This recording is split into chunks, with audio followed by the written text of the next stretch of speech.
We now chamfer and deburr.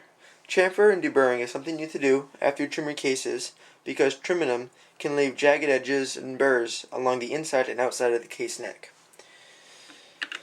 So, take your case. You can almost actually see the little burrs.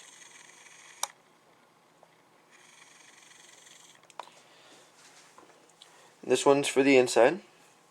Just give it a few twists, not much. And let's put it aside.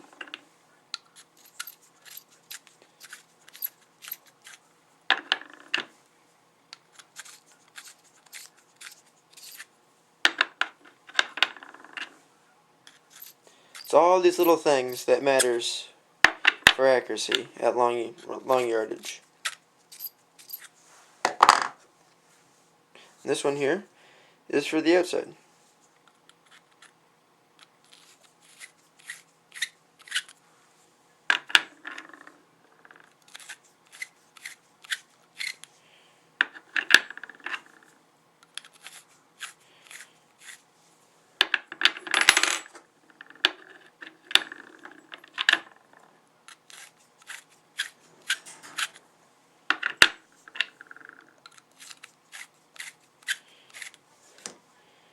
We're left with a nice, smooth case. This next step I have not seen many people do.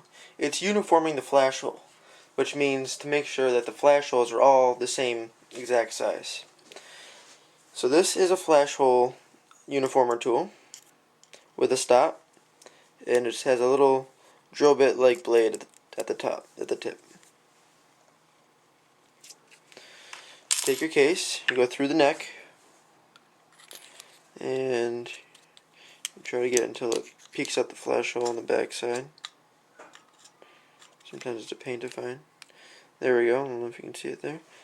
Then you take your stop, you push it all the way down, then you take your case off, you move it probably, you try to almost nothing move it up. Just so you're cutting a little bit out. Then you tighten the lock nut.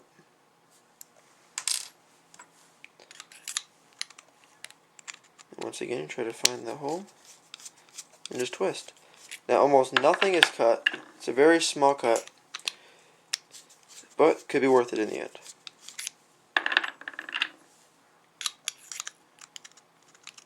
I actually probably will be making another video down the line where I can see the difference, if there is a difference in flash hole uniforming or not.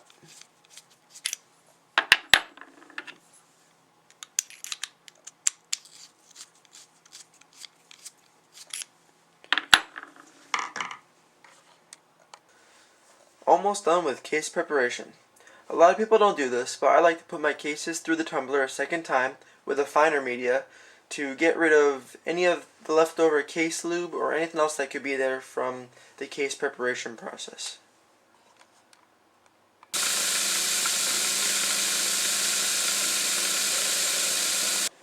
Alright, the very last step to case preparation. What you want to do first is you want to make sure again that there's nothing obstructing the flash hole, such as media.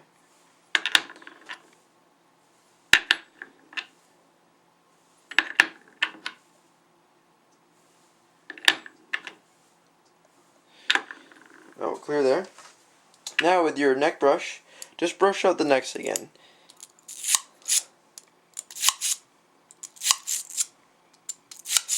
I like to quickly look down through the whole case itself and make sure there's no media in there or anything, because after you put powder in there, there's a less space left in the case, and that could create high pressures. So you have to make sure. Put the chip down. You have to make sure that there's nothing in the case at all.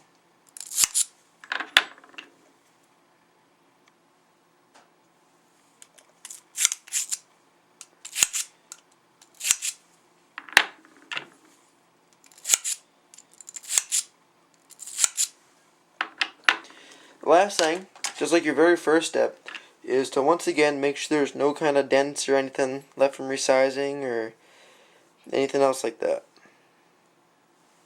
So that case is all set.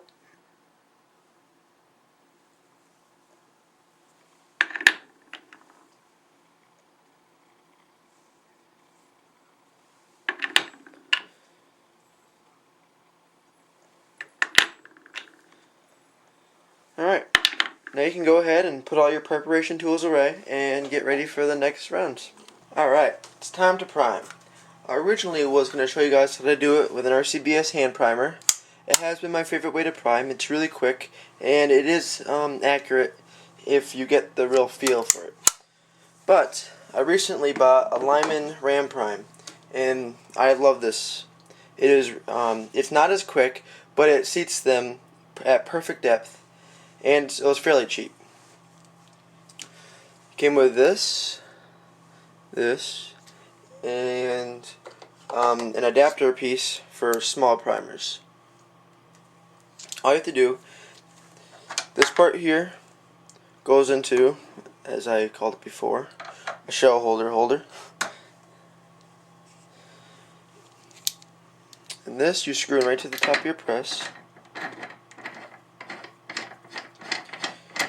And how I do it is you take a shell, a fired shell that still has the fired primer in it, and you put it, your shell holder fits right on top, this part up here, and you screw it down until, put your ram down too. You screw it down until it feels tight.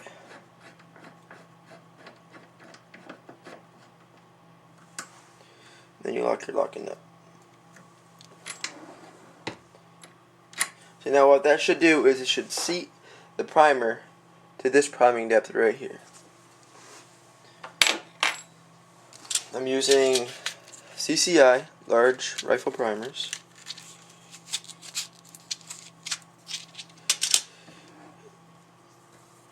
Lower your ram. Put your primer in the cup. Make sure you put it in the right way. Lower it. And take your ready case. Slip right up here. And push down. Take a look at the primer. It looks pretty good. Well, actually I do like it a little deeper than that, so all you do, just back out your locking nut a tiny bit, and then screw the ram prime down a little bit more, retighten it, put it back in there. Now that's a good depth. Now make sure you run your finger over it, make sure that the primer is not sticking past the rim here, because if it does, especially in like if you're reloading for automatic or even bolt action, it could you could hit the primer as it's going into the gun, and you do not want to do that. So now that this is the correct depth I want, now you can quickly, quick as you can, put in your primer, shell, seat it. Now this will set that primer the same exact depth every time, because your ram can only go so far down.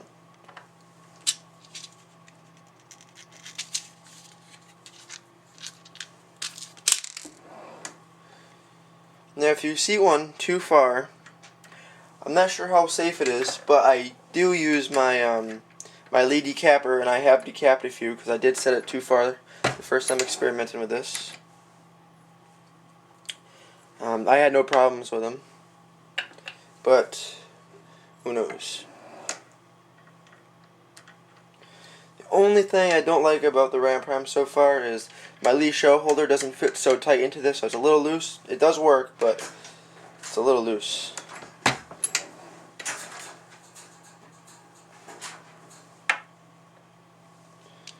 And one more. Oops.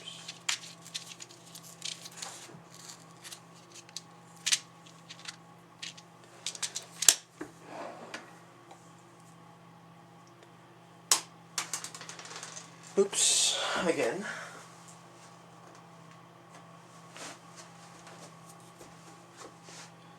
So let me zoom in for the last one. So when you pull down the ram,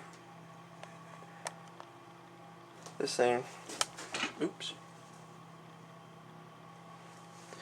pops up, so you slip it right into the cap, pull it down, and now I'll show you what it's doing.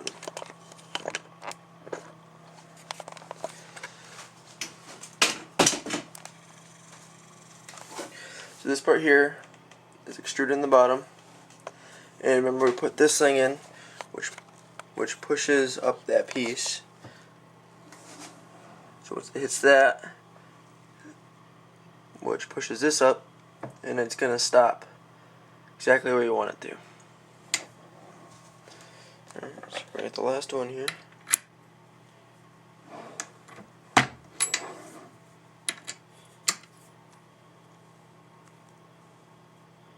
Perfect.